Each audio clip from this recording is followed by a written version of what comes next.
Despite being the nation that kickstarted the Industrial Revolution and set the world on a course of industrial and economic transformation, Britain is now grappling with economic complexities that have left even experts scratching their heads. The British economy, with its storied history, finds itself at a crossroads. But what's behind this contemporary conundrum? Well, the answers might surprise you. Join us as we uncover the twists and turns that have led to this economic roller coaster. The British economy, with its rich tapestry of achievements and setbacks, has a story to tell. At first glance, the $46,400 GDP per capita suggests prosperity, but it's a tale of deceptive numbers. Join us as we unravel the fascinating journey of Britain's economy, marked by centuries of innovation, growth, and transformation. But don't be fooled. The current struggle is real, and we're about to uncover the reasons why. So buckle up for this wild ride through Britain's economic landscape.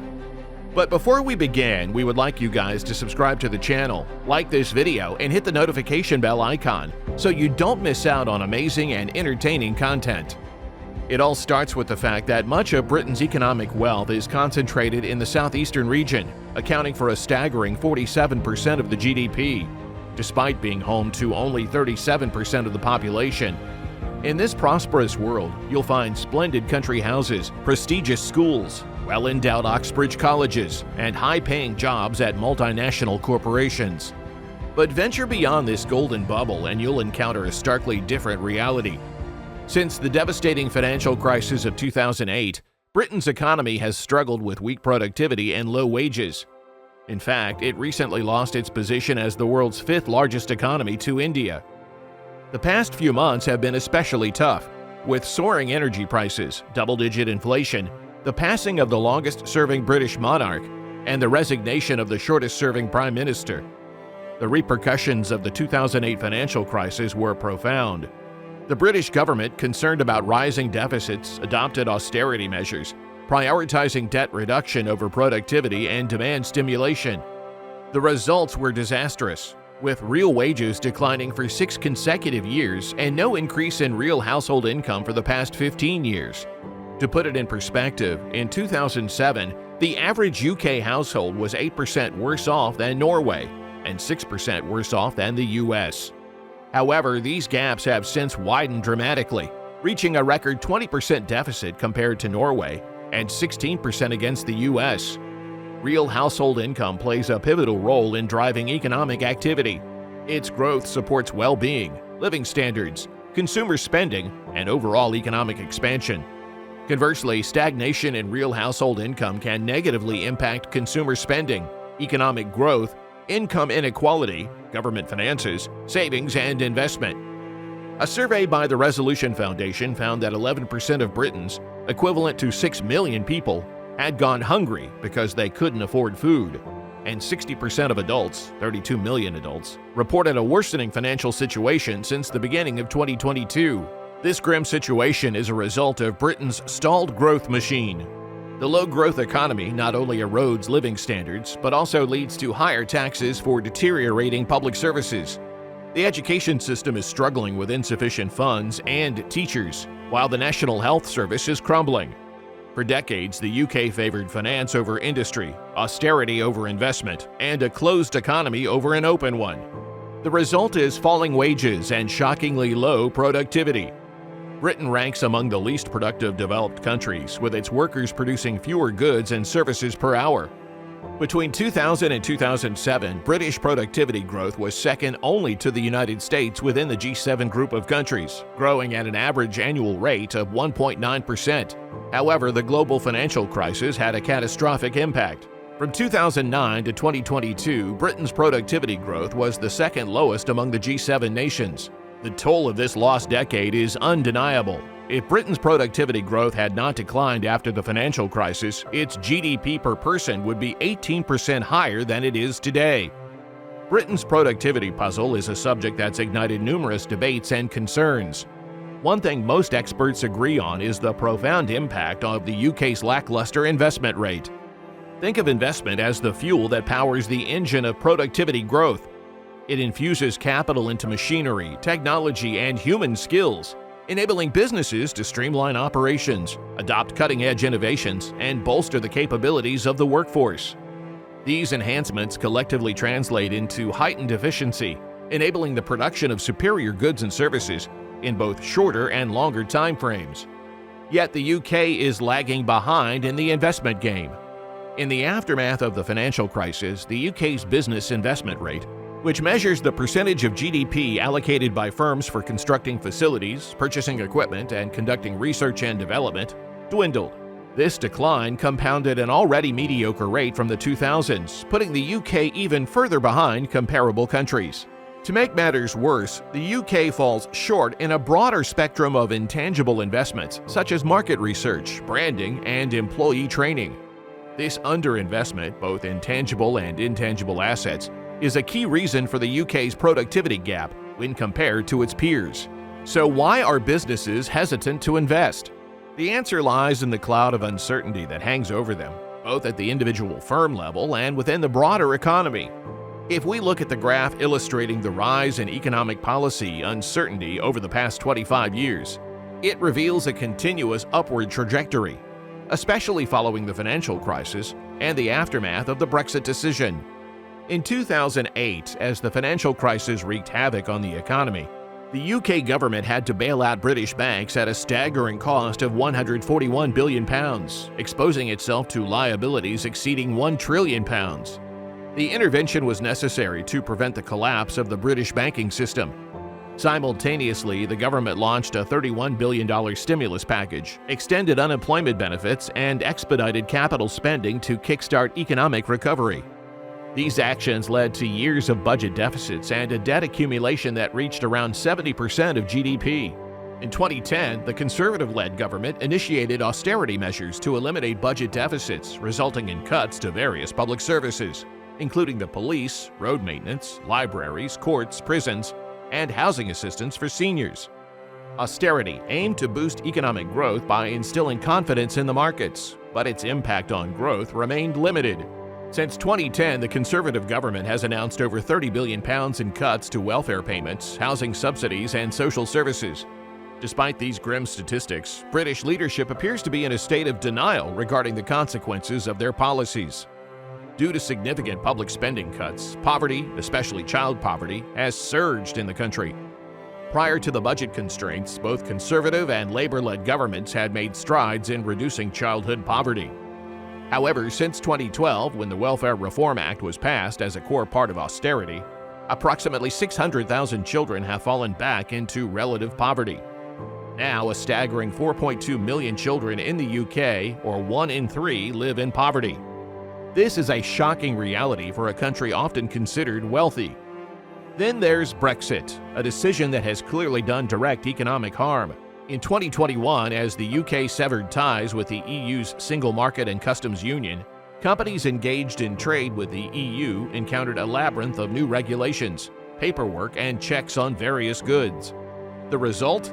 Anxiety swirled around the fate of the colossal $550 billion trade relationship between the UK and its closest partner. Initially, UK exports to the EU saw a dip. Though trade volumes eventually rebounded to pre-pandemic levels, official figures suggest that Brexit may have prevented even stronger growth.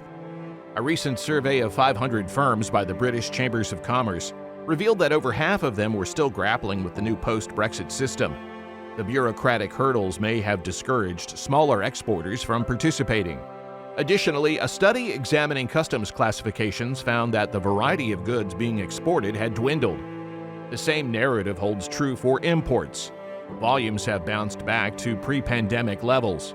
However, the London School of Economics notes that the prices of certain EU imported food items, such as tomatoes and potatoes, escalated, possibly by up to 6% in 2020 and 2021, even before the recent surge in inflation. On the flip side, this has made it somewhat easier for domestic food producers to compete, potentially giving them a £5 billion boost. But there's a bigger, more concerning picture to observe. While most nations witnessed a collapse in international trade during the pandemic's peak, the rest of the G7 countries managed to bounce back, relative to their economic size, in a way that the UK did not. When considering the UK's trade with the rest of the world alongside trade with the EU, It has become less crucial in driving prosperity. Global Britain has, in essence, become less open and is lagging behind. In fact, the UK's economy is now less open to trade than it was before Brexit. Trade openness, measured as the ratio of trade to gross domestic product, dropped by 8 percentage points between 2019 and 2021, primarily due to a significant decline in trade with the EU. The pandemic undoubtedly had a negative impact on trade for the UK, as it did for other countries. But the UK's drop is at least 3 percentage points greater than that of comparable countries, suggesting that Brexit plays a central role in this underperformance. Another crucial aspect is how much businesses invest in factories, training, equipment, and technology. Chancellorship recognizes that investment can supercharge growth. However, investment has stalled since the referendum, as businesses remain apprehensive about the economic outlook. Some, including the International Monetary Fund, argue that Brexit-related uncertainties, including the unresolved Northern Ireland Protocol, have deterred investments. Business leaders like Sir Richard Branson have also voiced concerns about the cost of Brexit-related red tape, which has made the UK less attractive for investment. Moreover, Brexit brought changes to the rules governing the free movement of labor and introduced a points-based immigration system. Surprisingly, even ardent Brexit supporters like Lord Wolfson of Next and Tim Martin of Wetherspoons have called for the UK to admit more workers. A study by the Centre for European Reform and UK in a Changing Europe suggests that Brexit has led to 330,000 fewer workers in the UK. While this represents just 1% of the workforce, sectors like transport, hospitality, and retail have been severely impacted. The labor shortage has led to shortages and increased costs for consumers. Some experts argue that these challenges could prompt businesses to enhance employee skills and invest more in automation. In the financial services sector, an estimated 7,000 jobs may have been lost, far fewer than the previous feared 70,000. However, Britain's overall economic performance today is worse than pre- and post-referendum forecasts, with Brexit inflicting more significant economic damage than initially anticipated. According to the Centre for European Reform, the UK economy is now 5.5% smaller than it would have been if it had remained in the EU, with declines in imports, exports, and investment. It is estimated that staying in the EU would have generated approximately £40 billion more in tax revenue. All of these factors culminate in an economy that has fared worse amid recent upheavals than its international counterparts. What's even more concerning is that while Britain's economic reality has darkened, its leaders remain in a state of implausible optimism and denial. Conservatives celebrate supposed strengths, while Labour calls for a redistribution of a wealth that no longer exists.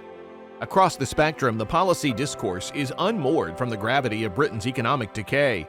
To admit malaise would require confronting painful realities that the reigning policy paradigm has failed, Brexit inflicted serious damage, and nostalgia for former greatness is blinding.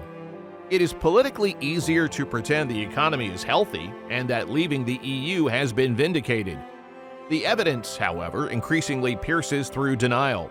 Predictions of an immediate deep recession from Brexit were wrong, but its long-term drags on growth are very real. From schools to hospitals to policing, public services are crumbling after a decade of cuts and austerity. It is a policy catastrophe worse than forecasters predicted. Even the City of London, trumpeted as a crown jewel, is losing its edge. Amsterdam has overtaken London in European share trading since Brexit. Economic reality defies boosterish slogans. Far from experiencing a renaissance, Britain faces falling living standards and an economy growing more sclerotic. Renewal depends first on acknowledging the problems austerity, Brexit, and underinvestment have spawned. The path ahead demands imagination and courage from leaders. Investment must be unleashed across research, development, infrastructure, skills, and regions. Innovation and productivity need nurturing.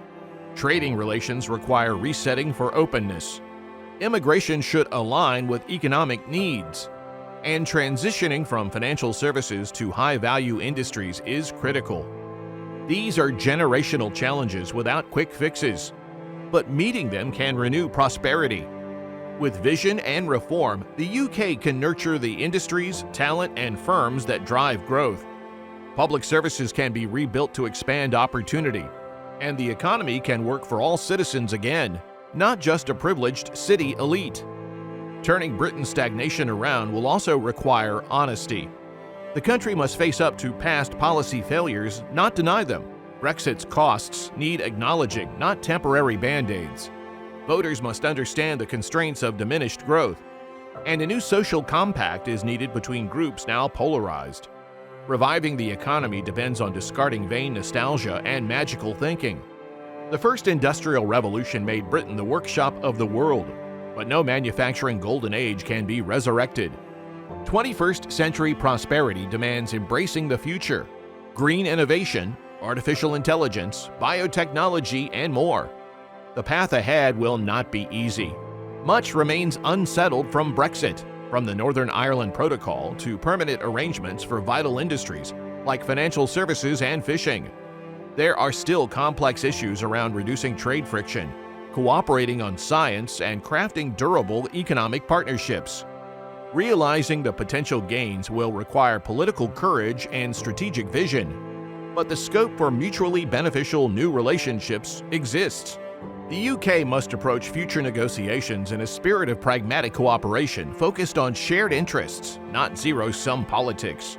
And it should be willing to be creative and flexible, to craft arrangements that support growth and opportunity for all sides. With goodwill and imagination, Brexit's loose ends can be tied up in ways that minimize economic disruption. The UK's goal must be shaping new relationships with the EU and others to expand trade, investment, and exchange in a more open, connected world. If it can achieve that, Brexit may yet prove compatible with prosperity. As we conclude this journey through Britain's economic challenges, we invite you to share your thoughts and insights in the comments below. What do you believe can help revive and strengthen the British economy? If you found this video engaging, be sure to like, subscribe, and hit the notification bell for more thought-provoking content. Thank you for joining us, and we look forward to hearing from you.